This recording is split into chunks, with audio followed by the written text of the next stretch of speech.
L'Angola va dépenser 12 millions d'euros pour organiser un match amical contre l'Argentine de Lionel Messi, on t'en dit plus. Pour célébrer les 50 ans d'indépendance du pays, le gouvernement angolais organise un match historique à Luanda entre son équipe nationale et les champions du monde en titre. Le média Sport News Africa a révélé il y a quelques jours que les Angolais vont débourser pas moins de 12 millions d'euros pour ce match.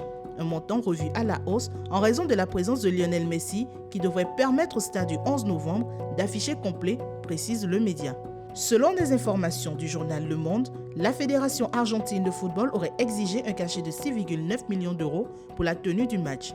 En plus du cachet, toujours selon Le Monde, l'État angolais paiera pour le vol aller-retour en avion privé des champions du monde, leur hébergement, leur sécurité et leur déplacement. Dans un communiqué, le ministère angolais des Sports a précisé que, je cite, « Contrairement à la perception initiale du public, l'initiative venait de la Fédération argentine de football elle-même qui a manifesté son intérêt pour jouer dans notre pays dans le cadre d'une tournée internationale en Afrique.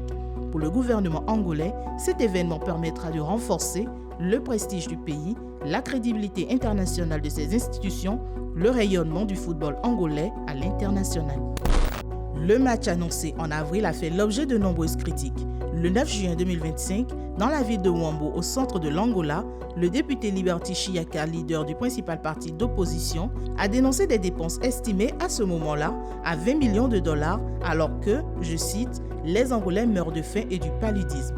En outre, 4 ONG angolaises, dont une affiliée à l'Église catholique qui estimait quant à elle le coût de l'événement à entre 6 et 7 millions d'euros, ont adressé une lettre à la Fédération argentine de football et à Lionel Messi pour demander l'annulation de la rencontre.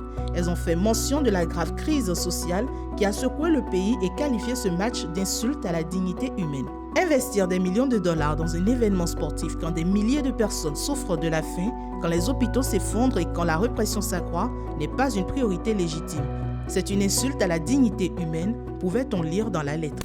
Le match aura lieu le 14 novembre 2025 au stade du 11 novembre de Luanda.